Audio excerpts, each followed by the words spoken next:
Okey, bismillahirrahmanirrahim. Assalamualaikum warahmatullahi taala wabarakatuh dan selamat sejahtera. So, kita akan continue cara nak buat kerja khusus untuk video yang keempat. So, untuk video keempat ni saya akan tunjukkan macam mana kita nak membina buku catatan pertama. So, untuk kerja khusus kita kali ni, pertama saya ada kasih awak ringkasan maklumat urus niaga. Ringkasan maklumat urus niaga ni saya sediakan supaya senang untuk awak rekodkan nanti ke dalam buku catatan pertama. Dalam video sebelum ni saya beritahu dah, okey, kenapa kita pilih urus niaga 1 hari bulan masuk jurnal urus niaga yang berikutnya kedua ni 1 hari bulan juga kita masuk dalam jurnal belian. Okey, itu dah ada dalam video yang sebelum ni.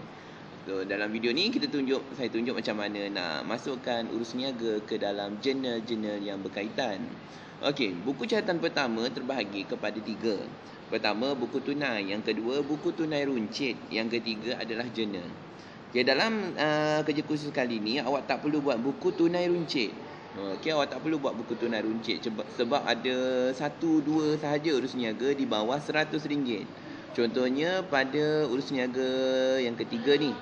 Okey, ada pembaharuan lesen perniagaan RM60. Nilai ni rendah tapi kita tak perlu masukkan dalam buku tunai runcit.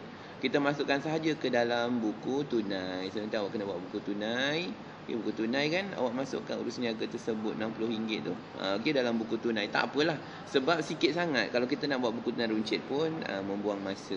Okey, sebab urus niaganya terlalu sedikit. Jadi kita masukkan sahaja ke dalam buku tunai. Boleh Okey, kenapa kita RM60 masuk buku tunai? Sebab dia urus niaga tunai runcit terlalu sikit. Jadi kita masukkan sahaja ke buku tunai untuk memudahkan kerja.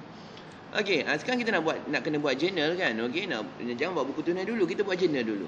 Okey, journal pertama yang kita nak buat adalah journal am. Okey, journal am ni senang sahaja.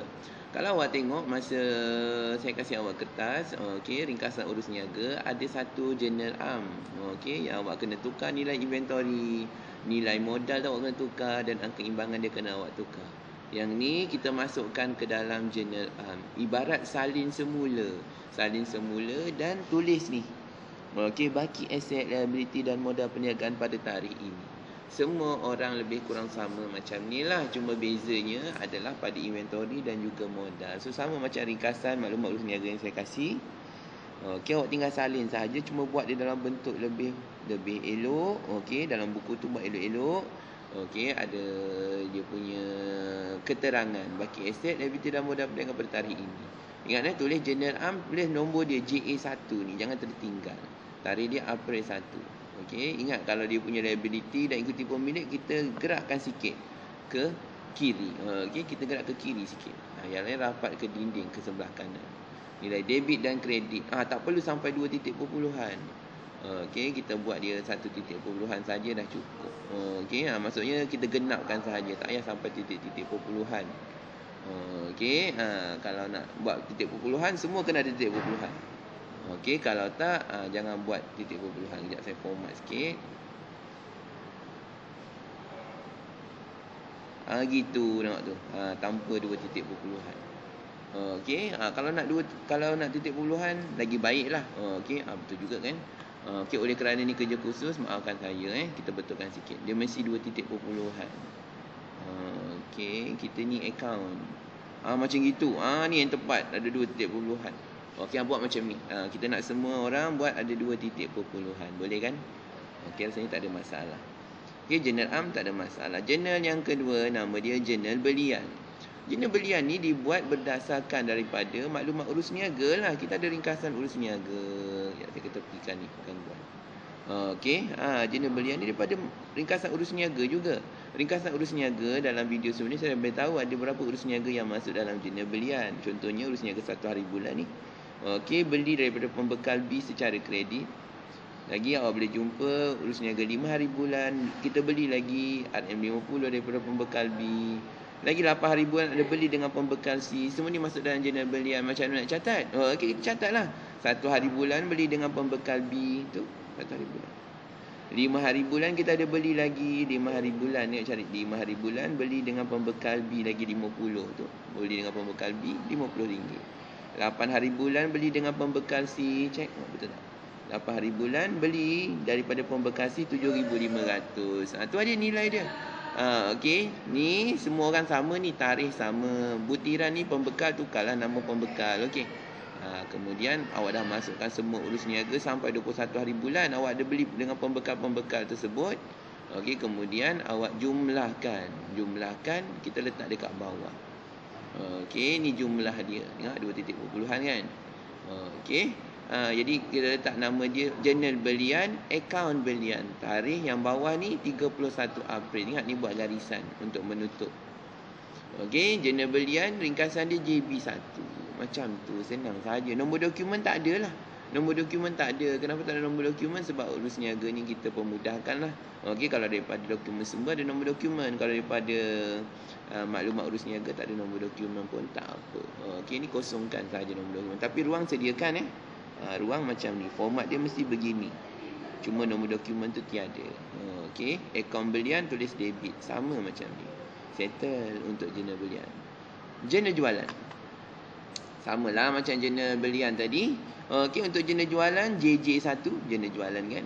Okey, kalau jurnal belian JB1. Kita cari semua urus niaga jualan secara kredit. Okey, dalam video yang lepas saya dah tunjukkan ada urus niaga masuk dalam jualan kredit. Okey, antaranya 4 hari bulan ni kita ada jual kepada ejen P dan ejen Q. Ejen P kita jual 3280, ejen Q 3280 juga. Contoh macam ni lah. Tengok awak punya berapa nilai awak masukkan. Tarikh 4 hari bulan, ejen P 3280, ejen Q 3280 macam tu. Nombor dokumen abaikan sebab tak ada nombor dokumen. Cari semua yang ada urus niaga yang masuk jurnal jualan. Cari. Ni 13 hari bulan RS. Lagi 15 hari bulan ejen T. So kita masukkan semua urus niaga tu. RST nama. Okey, masuk 13 15 hari bulan. Okey, masukkan nilai urus niaga sama seperti dalam ringkasan yang awak dah buat. Dah lengkapkan. Kemudian awak akan dapat jumlah. Awak jumlahkan semua, dapatlah jumlah dia berapa. Namakan dia akaun apa, akaun jualan. So macam saya ni sebab saya try jumlahkan. Okey. 36090 jumlahnya. Tengok macam tu lah, jumlahkan. Okey, macam ni kita try jumlahkan. Tu jumlah yang salah. Kita 3150 sini. Tu jumlah dia. Okey, jumlahkan. Okey, oleh kerana ni jurnal jualan, bawah dia tulis akaun jualan. Okey, kredit. Macam tu sahaja. Okey, jurnal khas yang kedua, jurnal jualan. Kita dah ada jurnal am, jurnal belian, jurnal jualan. Jurnal apa lagi? Kena buat jurnal pulangan belian. Okey, JPB. Jurnal pulangan belian JPB1 lah. Okey, jurnal pulangan belian. Ada satu je urus niaga yang dinamakan jurnal pulangan belian, iaitu pada 9 hari bulan April. Cek rumus ringkasan awak. Cari. Okey, jurnal pulangan belian. Jurnal pulangan belian. Pada berapa bulan tadi? Ni 9 hari bulan. Pulangan belian kepada pembekal C. Ni dia. Pulangan kepada pembekal C. Pembekal C. Okey, RM150 ikut nilai itulah. Ikut nilai tadi. Okey, so kita buat sama seperti ini. Last sekali jurnal yang terakhir adalah jurnal pulangan jualan.